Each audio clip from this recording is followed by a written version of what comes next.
વડોદરા શહેરના નવાપુરા વિસ્તારમાં આવેલ ગણપતિ મંદિરની બાજુમાં ખુલ્લેઆમ દેશી દારૂનું વેચાણ થતું હોવાની ચર્ચાએ સમગ્ર વિસ્તારમાં ચકચાર મચાવી દીધી છે. સ્થાનિક રહેવાસીઓના જણાવ્યા મુજબ અહીં દિવસ દરમિયાન પણ બેધડક રીતે દારૂનું વેચાણ ચાલે છે, જેના કારણે આસપાસના વાતાવરણ પર નકારાત્મક અસર પડી રહી છે.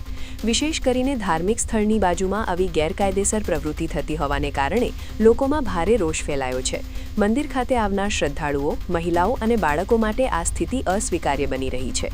સ્થાનિકોનું કહેવું છે કે આ મુદ્દે અનેક વખત મૌખિક રજૂઆત છતાં પણ કોઈ અસરકારક કાર્યવાહી થતી નજરે પડતી નથી. ચોંકાવનારી બાબત એ છે કે આવી પ્રવૃત્તિ લાંબા સમયથી ચાલી રહી હોવા છતાં તંત્ર દ્વારા કોઈ કડક પગલાં લેવામાં આવ્યા નથી, જેના કારણે પોલીસની કામગીરી અને જવાબદારી પર સવાલો ઊભા થઈ રહ્યા છે.